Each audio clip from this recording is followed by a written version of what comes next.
भक्त वेणी जी की पहरिया के घर गावना। रे नर गर्भ कुंडल जब आचत, उरध ध्यान लिव लागा,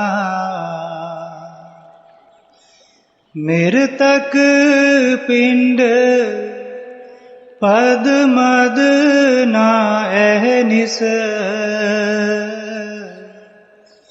एक अज्ञान सुनागा।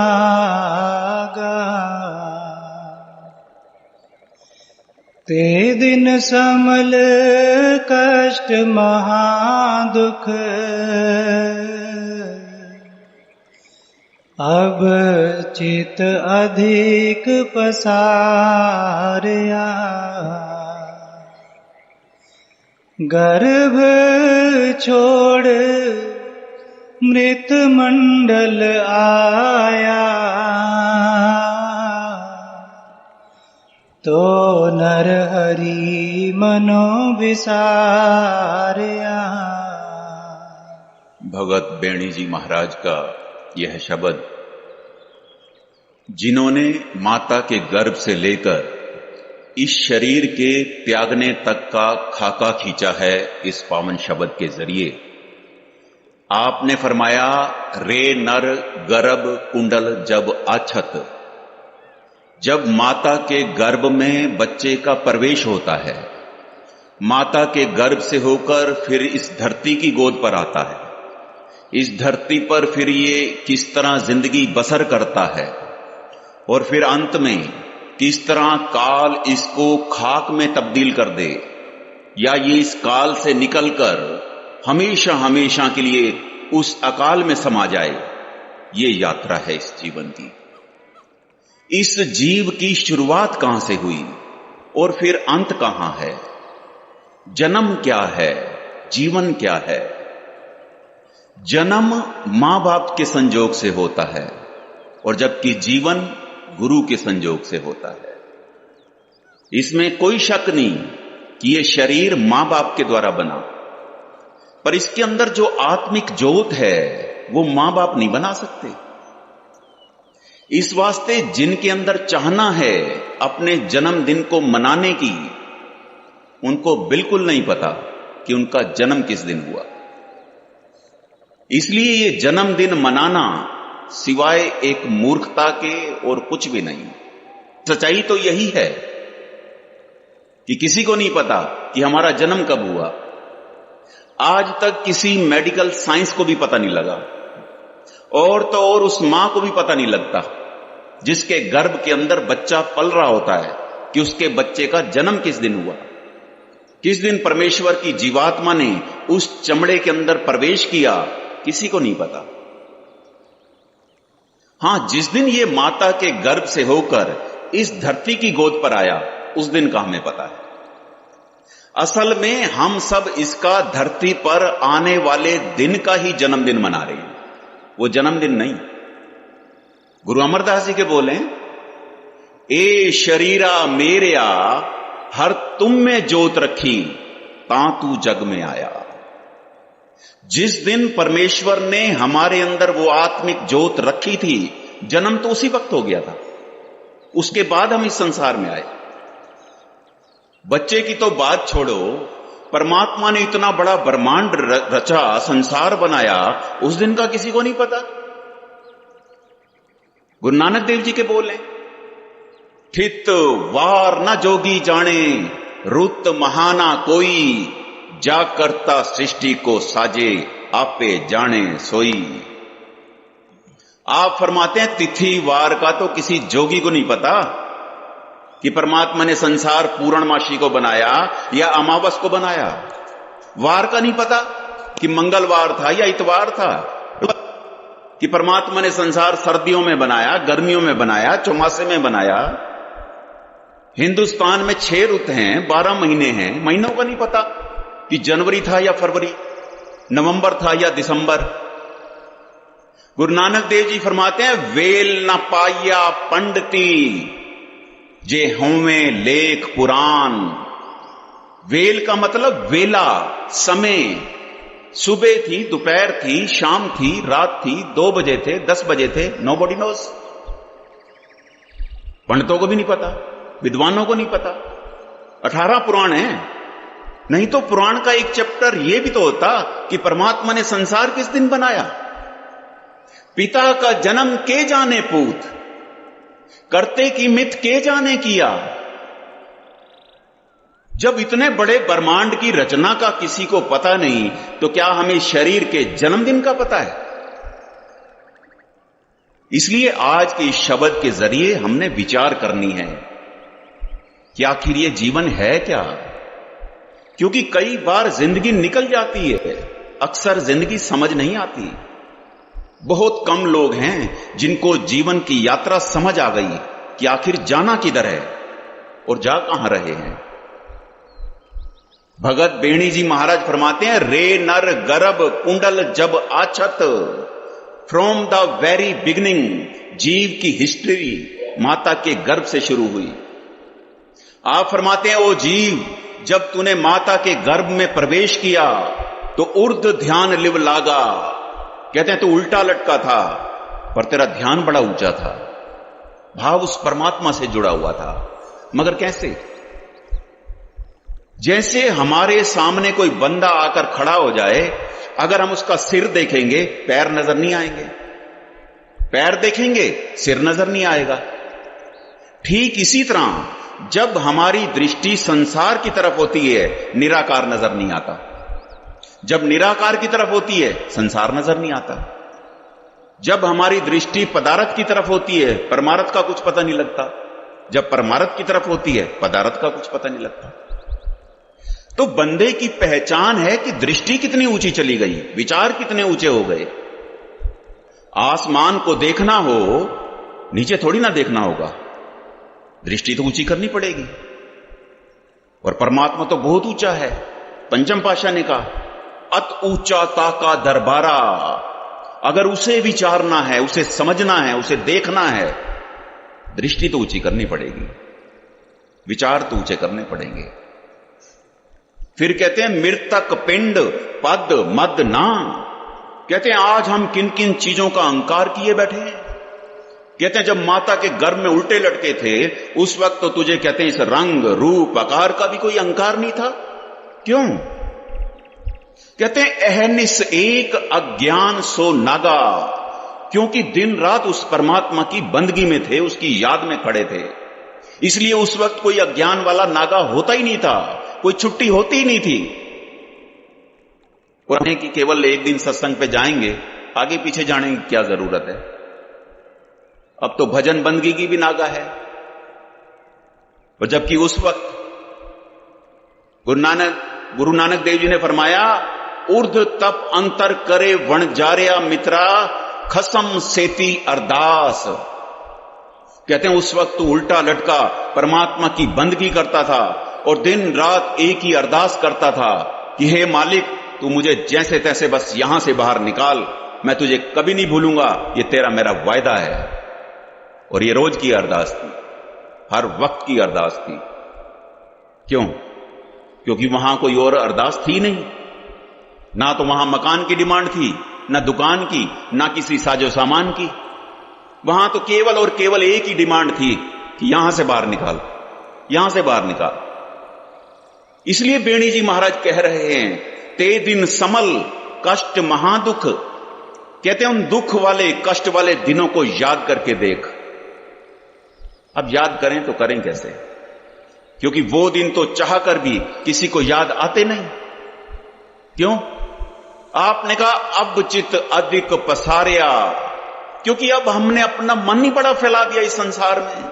अब हमारी वासनाएं पूरी नहीं हो रही, जबान के रस ही पूरे नहीं हो रहे, कपड़ों के फैशन खत्म नहीं हो रहे, आंखें रूप देख देख के नहीं रज रही। आखिर हम कर क्या रहे हैं? अगर माता के गर्भ में वो अपनी ज्योत का कनेक्शन हमारे से तोड़ लेता, इसका नतीजा क्या होता?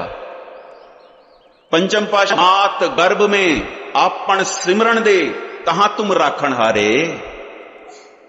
कहते हैं अगर माता के गर्भ में हमारा सिमरन उससे टूट जाता, हम गर्भ के अंदर ही सड़ जाते। ये दुनिया ही ना देख पाते, फिर हमारे जन्मदिन की आके किसी ने बधाई नहीं देनी थी। जो आता अफसोस करने के लिए आता। ठीक इसी तरह जन्म लेने के बाद जिसका उस मालिक से नाता टूट जाता है, उसका जीवन सड़ जाता है, उसका जीवन सड़ जाता है। और इस वक्त यही हो रहा है संसार के अंदर। आपने भी यही कहा, गर्भ छोड़ मृत मंडल आया, तो नर हर मनो विसार्या। माता के गर्भ से जैसे ही ये बाहर निकला, भूल गया, संसार के मृत मंडल में आ गया। ये जगत मौत का तमाशा है, और क्या है। यहां लोग आ रहे हैं, जा रहे हैं।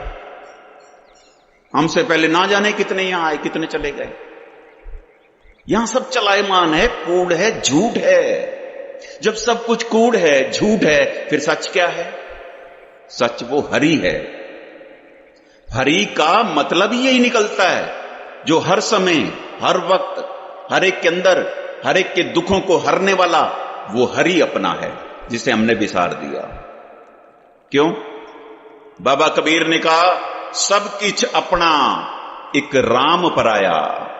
अब शरीर अपना है, परिवार अपना है, कारोबार अपना है, एक राम ही अपना नहीं। क्यों? गुरु नानक देव जी ने फरमाया, सुत कंचन सो हेत बढ़ाया। क्योंकि अब सोने चांदी से प्यार हो गया, जड़ और चेतन माया से हमारा प्यार हो गया, इसलिए उसे भुला दिया। क्योंकि अब उसकी क्या जरूरत है?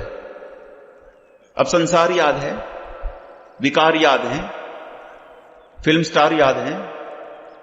और अगर आगे भी हमारी जिंदगी इसी तरह चलती रही, इसका नतीजा क्या होगा, उसके बारे आप आगे बता रहे हैं। फिर पछताएगा मुड़िया, तो कवन कुमति भ्रम लागा। चेत राम नाही जमपुर जाएगा, जन बिचरे अनुराधा। आप फरमाते हैं, इंसान का चोला मिलने के बावजूद अगर तूने उस मालिक को याद नहीं रखा, उसे भुला दिया, तो कहते हैं तू पछताएगा, जैसे कोई ज्वारी हार कर पछताता है। बाबा कबीर के बोले, चले जुआरी दोए हथ झाड़। आप फरमाते हैं, ज्वारी तो आज का हारा शायद कल जीत जाएगा, कल का हारा शायद परसों जीत जाएगा, पर तू जिंदगी की बाजी अगर एक बार हार गया, मुड़कर कभी नहीं जीतेगा। क्योंकि ये श्वास मुड़कर वापस आते नहीं। पंचम पातशाह के बोले हैं, तरवर बिछूने ना पात जुड़ते, जमग गौन अकेली। पेड़ से पत्ता टूट जाए, हवा के बस में हो जाता है, फिर उसका अपना कोई बस नहीं चलता। अब हवा उसे सड़क पर फेंकेगी, पानी में फेंकेगी, कहीं गंदगी के ढेर पर जाकर पड़ेगा या जलती आग में सड़ेगा, कुछ पता नहीं। इसी तरह हमारी जीवात्मा जैसे ही ये इस शरीर से निकल गई, इसका भी कोई बस नहीं चलेगा। जैसे जैसे कर्म किए होंगे, यमदूत उसी के मुताबिक इसे अगली योनि में छोड़ाएंगे। और उस वक्त आप फरमाते हैं, तू पछताएगा और मांगेगा, ये परमेश्वर 2-4 दिन और दे, मैं तुझे याद करूंगा। और उस वक्त ये दिन दोबारा मिलेंगे नहीं। सारी जिंदगी की कमाई हुई दौलत देकर भी एक श्वास भी मांगेंगे तो भी नहीं मिलेगा। ऐसे नहीं, गुरु अमरदास जी ने फरमाया कि दम दम सदा संभालदा, दम न बिरथा जाए, दम न बिरथा जाए। उसने गर्भ के अंदर भी हमारी श्वास श्वास संभाल की, अब भी कर रहा है, और हम एक श्वास उसके लिए खर्च करने को तैयार नहीं। आधा फर्ज है परमेश्वर का, आधा है हमारा। वो अपना फर्ज निभा रहा है, हम अपना फर्ज नहीं निभा रहे। वो सबके साथ है, लेकिन उसके साथ कोई विरला है। क्यों? क्योंकि अब हमें भ्रम हो गया, इस संसार में आकर भ्रम हो गया कि ये संसार ही सत्य है। इसलिए तो दिन रात इसे हासिल करने के लिए हम यत्न कर रहे हैं। आप फरमाते हैं, तू कवन कुमत भ्रम लागा। भ्रम क्या है? जो हो ना पर प्रतीत हो कि है, उसे भ्रम कहते हैं। जैसे संसार में सुख दर्पण में मुख होता नहीं, दिखता तो है। ठीक इसी तरह जितना बड़ा भ्रम होता है उतना बड़ा धोखा होता है, और जितना बड़ा धोखा होता है उतना बड़ा पछतावा होता है। आप फरमाते हैं अगर तू इस बार बार के हो रहे जन्म मरण के पछतावे से बाहर निकलना चाहता है तो चेत राम। चेत राम कहते हैं परमात्मा का चेता कर, याद कर, उसका सिमरन कर। परमात्मा सब जगह है, केवल दो जगह नहीं। एक जीव की समझ में नहीं, दूसरा जीव के चित्त में नहीं। कई बार गाड़ी की चाबी जेब में होती है लेकिन याद में नहीं, इसलिए सब जगह ढूंढते फिरते हैं। इसी तरह परमात्मा भी सब जगह है लेकिन हमारी याद में नहीं है। और अगर अब भी हम उसे अपनी याद में नहीं बिठाते तो इसका नतीजा क्या होगा? आप फरमाते हैं ना ही जमपुर जाएगा। याद रखें, यमों की मार सहनी पड़ेगी। 84 लाख योनियों में भरमेंगे और फिर से दुख भोगेंगे। क्यों? आपने कहा जन बिचरे अनराधा। यहां जन का मतलब है जानो, क्योंकि हम बड़े गलत रास्ते पर चल रहे हैं, गुरु की बात मानने को तैयार नहीं। अनुराधा का मतलब यही निकलता है, उल्टे रास्ते। बंदा मित्र के कहे लगकर शराब तो पी लेता है, यार दोस्तों के कहने पर लगकर पार्टियां कर लेता है, दुनिया जहान की सैर पर निकल जाता है, गुरु के कहने पर सिमरन नहीं करता। नहीं का फिर जीवन के अंदर गिरावट आनी तो लाजमी है जब सिमरन ही नहीं करता। क्योंकि जिस धरती पर अगर कुछ नहीं बोया जाता वहां भी अपने आप झाड़ियां और कांटे तो उगी आते हैं। ठीक इसी तरह जिस हृदय में मालिक के नाम का सिमरन नहीं, वहां अवगुण तो पैदा होंगे ही। और इस बात का और खुलासा आप आगे कर रहे हैं। बाल विनोद चिंद रस लागा, खिन खिन मोहे व्यापै, रस मिस मेध अमृत बिख चाखी, तो पंच प्रगट संताप। जप तप संयम छोड़ सुकृत मत, राम नाम ना आराध्या, पूछ लिया काम काल मत लागी, तो आन सकत गल बांधिया। बाल विनोद चिंदरस लागा, खिन खिन मोह व्यापे। पहली स्टेज पर बच्चे का मोह ही बढ़ता है, जो उसको ज्यादा उठाता है उसी के साथ उसका मोह पड़ जाता है। पहचानता है कि मां है, बाप है, भाई है, बहन है। फिर धीरे धीरे काम, क्रोध, लोभ और अहंकार भी बढ़ते हैं, जिसके बारे आपने कहा रस मिस मेद अमृत बिख चाखी, तो पंच प्रकट संतापे। अब जैसे जैसे ये बड़ा होने लगता है वैसे वैसे ये विषय विकारों के रस भी इकट्ठे करने लगता है। क्यों?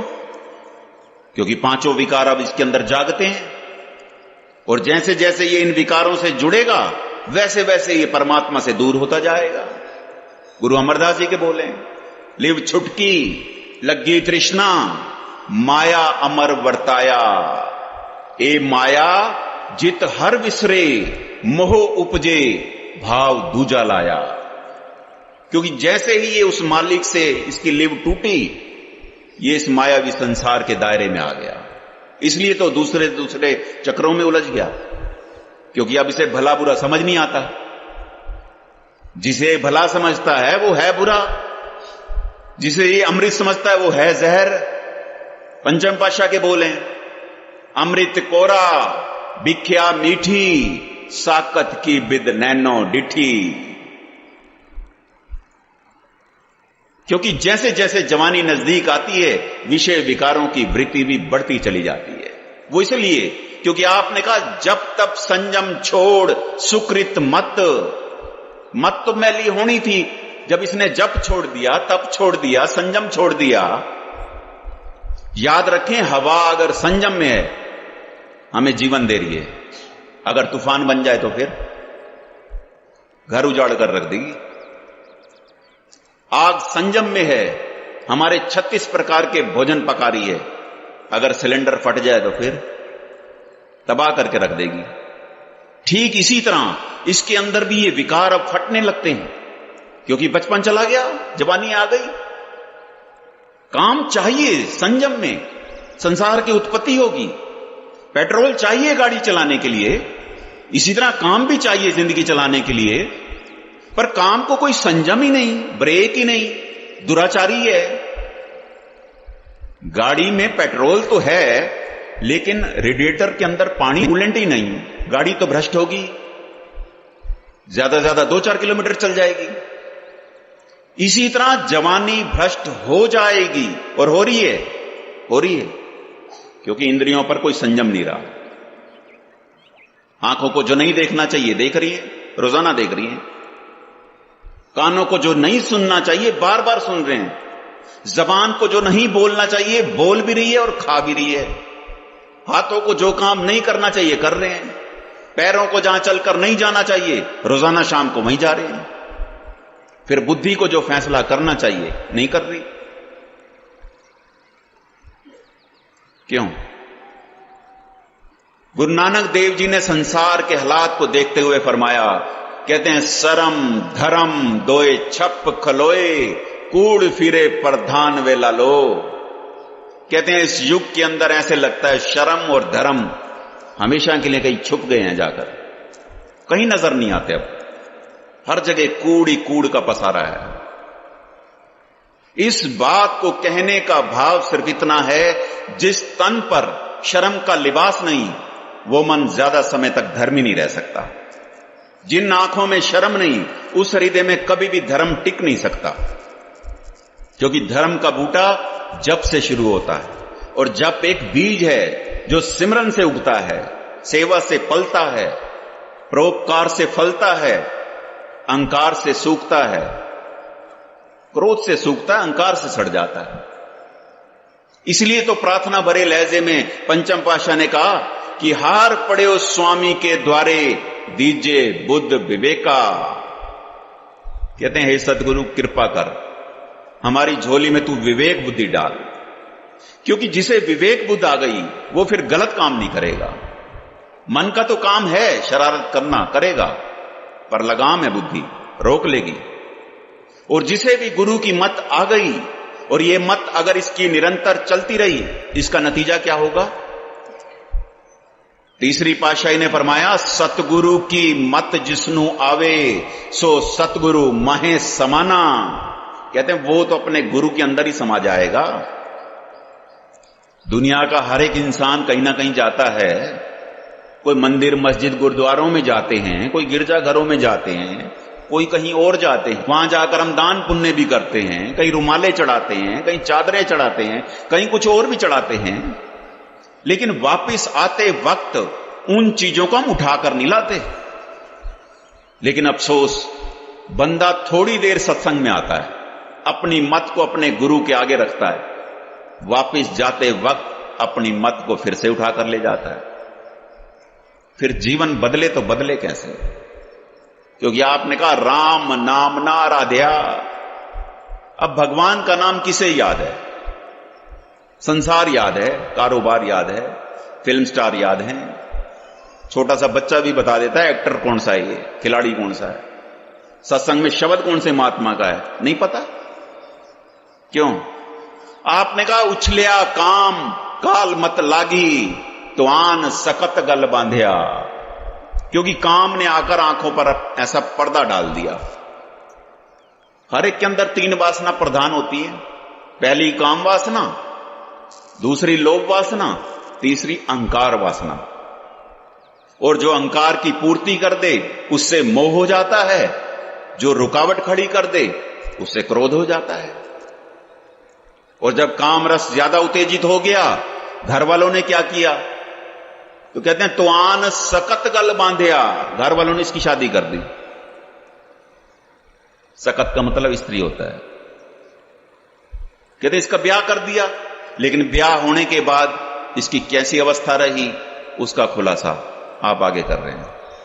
तरुण तेज पर त्रिय मुख जो है,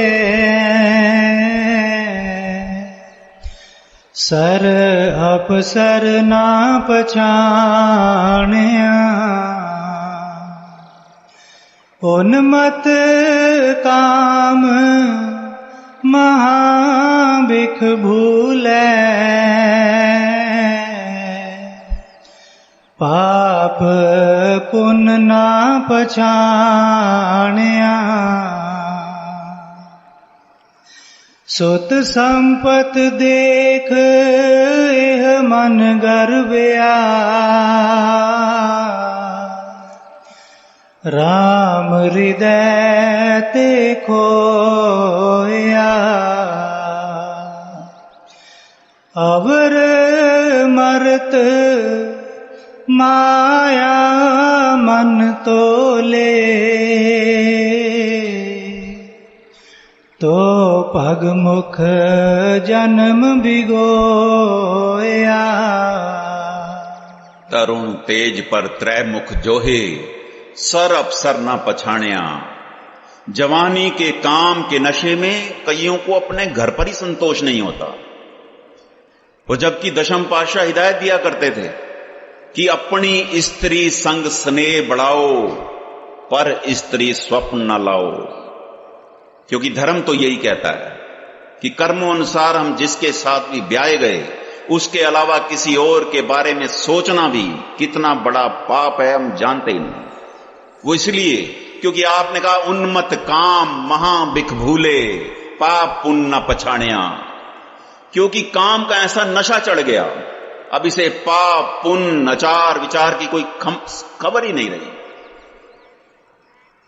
क्योंकि ब्याह हुआ, बच्चे भी हो गए और थोड़े बहुत पैसे भी कमा लिए, फिर नतीजा क्या हुआ? आपने कहा सुत संपत देख ए मन गर्भया, राम हृदय ते खोया। सुत मैंने बच्चे, संपत मैंने धन। माया के दो ही रूप हैं, जड़ माया चेतन माया। जब बंदे के 4 दिन अच्छे आते हैं उस वक्त इस बात का अंदाजा नहीं होता कि फिर कभी जीवन में गिरावट भी आएगी। जब पतंग आसमान की बुलंदियों पर होती है कहां खबर होती है कि अगर कट तो बहुत ज्यादा डोर का नुकसान तो उसी वक्त ही होता है। इसी तरह जो लोग कामयाब हैं वो मगरूर हैं अपनी अकल पर, वो अपने अहंकार में होते हैं। उनको लगता है कि अब गुरु की क्या जरूरत है, सत्संग जाने की क्या जरूरत है। बच्चे जवान हो गए, घर में 4 पैसे आ गए, सुख सुविधाओं के साधन बन गए। ये नहीं पता कि सुख पहले भोग बनता है, भोग के बाद रोग बनता है। अगर परमात्मा ही भुला दिया ये सुख भोग को जन्म देगा और ये पक्का भोगी बनेगा। क्योंकि जब परमात्मा को ही हृदय से निकाल दिया तो ऐसे बंदे की अवस्था क्या हो जाती है? पंचम पातशाह ने कहा संपत डोल झोल संग झूलत, माया मगन भरमत गुगना। जब बंदा माया की पींग पर बैठकर झूले लेता है, पींग का एक नियम है, आजकल तीज का त्योहार आसपास ही है शायद, गांवों के अंदर झूले लगाए जाते हैं पेड़ों पर। कभी झूले को गौर से देखना, जब बंदा बैठकर झूले लेता है तो जितनी फोर्स वो आगे की तरफ लगाता है, पीछे लाने के लिए फोर्स नहीं लगानी होती, पीछे पींग अपने आप ही आती है। इसी तरह जो लोग माया की पींग पर बैठकर झूले लेते हैं, अपनी कर्म इंद्रियों, ज्ञान इंद्रियों, मन को, सूरत को, जितना जोर वो माया की तरफ लगाते हैं उतना ही वो परमात्मा से दूर हो जाते हैं। क्योंकि माया के अंधेरे ने इसे उल्लू बना दिया। आसमान पर सूरज चढ़ा है, उल्लू को नजर नहीं आया। इसी तरह हमारे अंदर भी सूरजों का सूरज परमात्मा अंदर है, नहीं दिखता। चंद्रमा का भी चंद्रमा, ब्रह्मांडों का रचनहार अंदर बैठा है, लेकिन बीच में माया ने ऐसा अंधेरा बना दिया, नहीं दिखता, नहीं दिखता। ऐसी हालत हो चुकी है। और इतना ही नहीं, आपने तो कहा अवर मर्त माया मन तोले तो भगमुख जन्म भिगोया। कईयों की निगाह हर वक्त बेगाने तन पर या पराये धन पर खड़ी रहती है। हमेशा यही सोचते हैं कि फलाना मरेगा, कितनी जज़ाद मेरी हो जाएगी, क्योंकि हर वक्त अपने मन को माया के तराजू पर तोलते हैं कि मुझे क्या मिलेगा। और कई बार तो अपने ही बच्चे इंतजार करते हैं कि मां बाप कब मरेंगे, कब जज़ाद हमारी होगी। इस संसार के लोभ में, विषय विकारों के रसों में अक्सर लोग अपनी जिंदगी बिताकर चले जाते हैं। और जब बुढ़ापा सामने आता है क्या हालत हो जाती है, उसके बारे आप आगे बता रहे हैं। पुंडरकेश कुसुमते तौले सप्त पताल की वाणी, लोचन श्रम बुध बल नाठी, ता काम पवस मधानी, ताते बिखे भई मत पावस, काया कमल कुमलाना, अवगत बाण छोड़ मृत मंडल, तो पाछे पछताना। पुंडरकेश कुसुमते धोले सपत पताल की वाणी। मानव जीवन के 4 ही पड़ाव हैं। पहला गर्भकाल, दूसरा बचपन, तीसरा जवानी, चौथा बुढ़ापा। आप फरमाते हैं ये जीव चौथी आया। अब शरीर में जान नहीं रही, फेफड़ों में इतनी ताकत नहीं रही इसकी कि हवा भर सकें और कुछ बोल सकें। बोलता है तो ऐसे लगता है 7वें पताल में से कोई आवाज आ रही है। सपत पताल की वाणी। और दूसरी बात आपने कहा पुंडरकेश कुसुमते धोले। कुसुम का फूल बहुत ही सफेद रंग का होता है, और आप फरमाते हैं उससे ज्यादा सफेद तो अब इसके बाल आ गए। और बाल सबसे पहले कानों की तरफ से सफेद आते हैं। क्यों? क्योंकि बुढ़ापा आकर आवाज लगाता है कि तेरा बचपन चला गया, जवानी चली गई, उसमें जो गुनाह हो गए कम से कम उन्हें तो धोने की कोशिश करें। हम जितने यहां बैठे हैं, क्या हमें नहीं पता कि हमने अपने मां बाप से छुपकर क्या किया, अपनी औरत अपने आदमी से छुपकर क्या किया? सब कुछ पता होने के बावजूद फिर भी बंदा अपनी आंखें मूंद लेता है। क्यों? क्योंकि अंदर अपने गुनाह नजर आते हैं, और जब तक अपने गुनाहों पर निगाह टिकती नहीं, जीवन बदल नहीं सकता। बंदे की आदत है दूसरों के गुनाह देखना।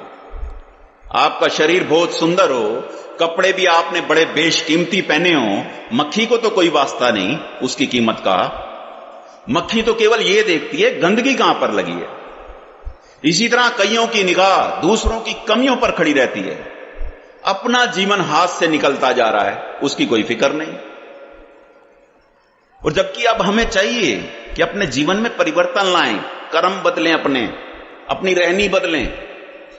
आप फरमाते हैं लोचन सर में बुधबल नाठी ता काम पवस मधानी। कहते हैं शरीर में अब जान नहीं रही, आंखों से दिखना भी कम हो गया, लेकिन कामनाओं की मधानी अभी भी हम संसार में चलाना चाहते हैं। क्यों? क्योंकि शरीर बूढ़ा होने से कामना बूढ़ी नहीं होती, लोभ बूढ़ा नहीं होता, उल्टा और जवान होते हैं। संसार की सरकारों ने तो हमें 60-65 सालों में रिटायर कर दिया। अब प्रार्थना करें कि ये शरीर रिटायर होने से पहले पहले मन वासनाओं से रिटायर हो जाए, क्योंकि मन कभी भी रिटायर नहीं होता। मन को मारना था गुरु के शब्द ने, गुरु के ज्ञान ने, उसे हम ऊपर से गाते हैं। जो काम मन करके करेंगे अंदर संस्कार भी तो उसी के बनेंगे। अब हम विचार करें, जितना मन करके हम सिनेमा देखने जाते हैं या दुनिया के काम काज को अंजाम देते हैं, क्या उतना मन करके हम भजन बंदगी करते हैं? क्यों? क्योंकि कामनाओं की मधानी अभी भी हमारी संसार में चल रही है। बच्चे बिल्कुल बताने को तैयार नहीं, फिर भी बाप रोजाना पूछता है कि दुकान पर आज क्या क्या हुआ, कितनी सेल हुई, कितना प्रॉफिट हुआ। वो साथ बैठना नहीं चाहते।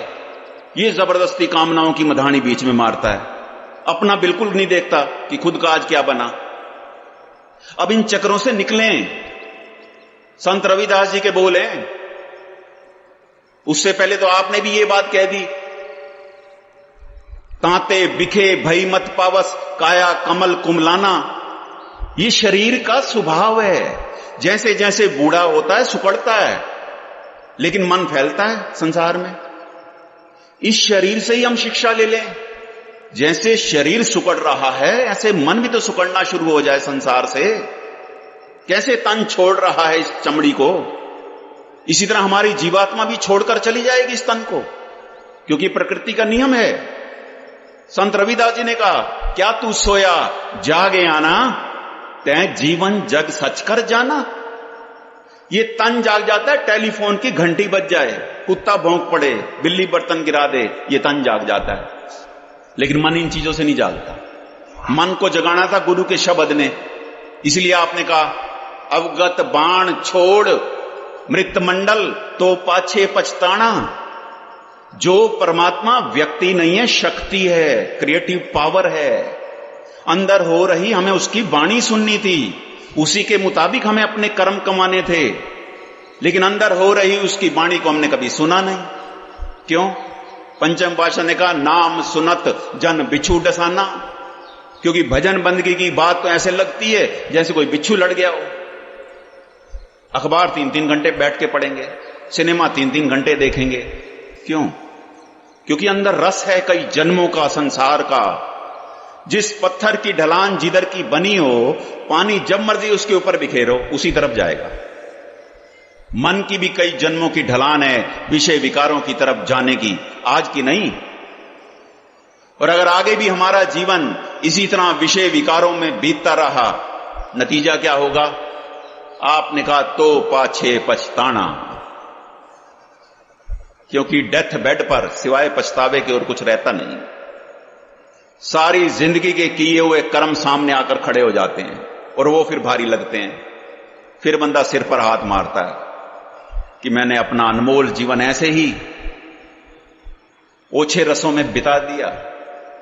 और इस बात का और खुलासा आप आगे कर रहे हैं। निकट देह देख धन उपजै, मान करत नहीं बूझै।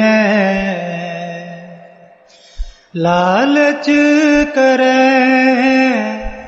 जीवन पद कारण,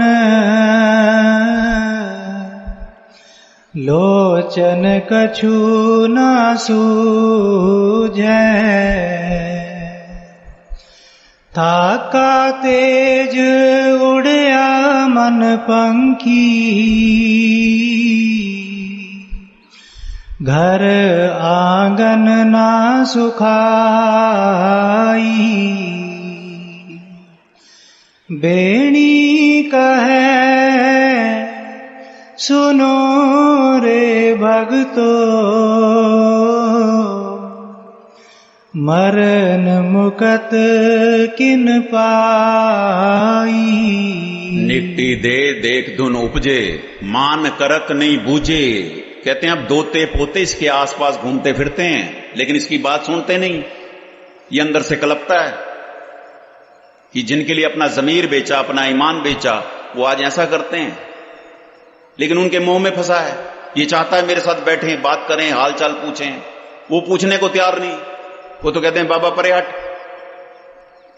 फिर भी उनके मुंह में फंसा है, अहंकार करता है कि मेरे दोते, मेरे पोते, मेरा ये, मेरा वो साथ बैठना नहीं चाहते, पूछना नहीं चाहते। ऐसा क्यों? आपने कहा, लालच करे जीवन पद कारण, लोचन कछु न सूझे। आंखों से दिखना बंद हो गया, कानों से सुनना बंद हो गया, घुटने चल नहीं सकते, शरीर में बल नहीं, लेकिन अभी और जीने की तमन्ना भरी पड़ी है कि और 2, 4, 5 साल जी लूं। बड़े लोग मिलते हैं दुनिया में जो कहते हैं मैं पोते का ब्याह तो देख लूं, आखिर पता नहीं हम किन चक्करों में घूम रहे हैं। पोते दोतों को तो पता भी नहीं लगेगा कब उन्होंने अपनी सेटिंग कर लेनी है। अब हम अपने ब्याह की चिंता करें, जिसके बारे बाबा फरीद ने कहा, जिंद वोटी मरण वर ले जासी पर नाए। यमों का फरिश्ता एक दिन हमारी जीवात्मा को ब्याह कर ले जाएगा, लेकिन मरने को किसी का जी नहीं करता। क्यों नहीं करता? क्योंकि जिसके अंदर जितनी संसार की वासनाएं ज्यादा होंगी उसको उतना ही मरने से डर आएगा। और जिस दिन ये वासनाएं समाप्त हो जाएंगी, नतीजा क्या हो जाएगा? जैसा बाबा कबीर ने कहा, जिस मरने ते जग डरे मेरे मन आनंद। हमें 60, 70, 80 साल मिले, हमने क्या किया? 2 मकान बना लिए होंगे, 2-4 दुकानें खोल ली होंगी, 2-4 बच्चों को जन्म दे दिया होगा। ये काम तो जानवर भी कर लेते हैं। अपने परिवार की पालना तो वो भी कर लेते हैं, रहने जोगा आलना तो वो भी बना लेते हैं। गुरु नानक देव जी फरमाते हैं, जन्मे का फल क्या गणी, जाहर भगत ना भाव। कहते हैं तेरे जन्म लेने का फायदा क्या हुआ? क्योंकि भक्ति भावना तो तेरे अंदर पैदा नहीं हुई। जितने मर्जी महंगे सूट पहन लें, अगर परमात्मा ही हृदय में नहीं बसाया तो फिर इस खाने पीने पहनने का, इस झूठी शानो शौकत का क्या फायदा?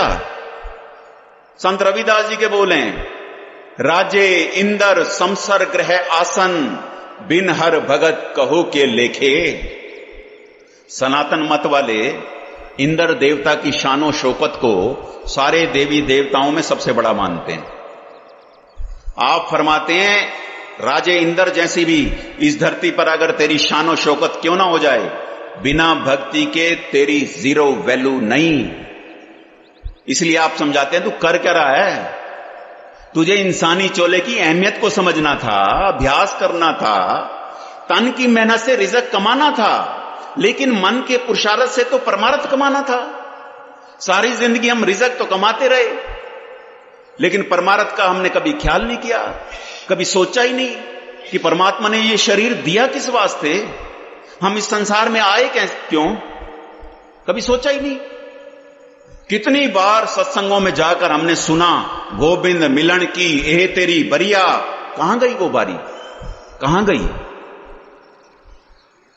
जिन्होंने कमा ली वो पूजन योग है, नहीं तो हमारे जैसों की तो ऐसे लगता है शायद हवा में उड़ गई कहीं, क्योंकि जबान से गा रहे हैं बस, अंदर तो चाहना है संसार की। इसलिए बाबा कबीर चिताते हुए कहते हैं राम न जपो कमन मत लागे, मर जाए बे क्यों क्या करे अभागे। कहते हैं किस मत पर चल रहे हो? जब मर जाओगे क्या करोगे? किसे पुकारोगे? किसे आवाजें लगाओगे? बाबा कबीर कहते हैं फिर लगाना इन दोतों पोतों को आवाजें, लगाना फिर इन जमीनों जजादों बिल्डिंगों को आवाजें, और जिस तरह की आवाज लगाएंगे अगला जन्म ये वहीं करवाएंगे। क्यों? पंचम पाशाह ने कहा, अपनी इतनी कछुना सारी, अनिक काज अनिकदा वर्दा, उर्जो आन जंजारी। बस मेरे बच्चे पढ़ जाएं, इनकी नौकरियां लग जाएं, इनकी शादियां हो जाएं, फिर इनके भी बच्चे हो जाएं, क्योंकि बच्चे खुश तो मैं खुश। बाकी सारे जंजालों में फंसा हुआ जीव अपना काज नहीं संवारता, ना अपना भजन बंदगी, ना अपनी रहनी, ना अपनी करनी। फिर नतीजा क्या हुआ? आपने कहा, थाका तेज उड़िया मन पंखी, घर आंगन न सुखाई। एक दिन कहते हैं इसकी मृत्यु हो गई है। होनी है, वो तो सबकी होनी है, जो आया वो जाएगा। लेकिन अब आंगन में पड़ी हुई डेड बॉडी किसी को अच्छी नहीं लगती। जो आता है यही पूछता है कितने बजे लेकर जाना है, कोई नहीं पूछता कितने दिन और रखना है। जिस घर में 60, 70, 80 साल बिताए, उस घर में एक घड़ी रखने को कोई तैयार नहीं। ये है संसार की डेफिनेशन, जिसके पीछे बंदा लग के अपनी सारी जिंदगी बर्बाद कर देता है, और बात फिर भी समझ नहीं आती कि आखिर ये जीवन है क्या। इसलिए बाबा कबीर ने कहा, कहते हैं, रे बोरे तोहे घड़ी न राखे कोई, तू राम नाम जप सोई। ये काम करना था, ये हमने किया नहीं। और उसके बाद हम पता नहीं किस गलत फहमी में बैठे हैं कि शायद शरीर छूटते ही हम मुक्त हो जाएंगे इस संसार से। हम किसी भ्रम में ना रह जाएं। इसीलिए बेणी जी महाराज ने अंत में क्या कहा, बेणी कहे सुनो रे भक्तो, मरन मुकत किन पाई। मरकर कभी मुक्ति नहीं होती। मुकत जिसे करेगा गुरु करेगा और जीते जी करेगा। ये हो नहीं सकता कि अंत समय किसी के राम नाम सत कह देने से हमारी मुक्ति हो जाएगी या हमारी हड्डियों को पानी में बहा देने से कहीं मुक्ति हो जाएगी। बिल्कुल नहीं होगी, क्योंकि मुक्ति का संबंध इस तन से नहीं, इस तन का संस्कार प्रत्यक्ष अग्नि में होता है, सूक्ष्म शरीर का संस्कार ब्रह्म अग्नि में होता है, और वो जीते जी खुद को करना पड़ता है, तब मुकत होता है। थाका तेज उड़या मन पंखी, घर आंगन न सुखाई। बेणी कहे सुनो रे भगतो, मरन मुकत किन पाई। हरे राम।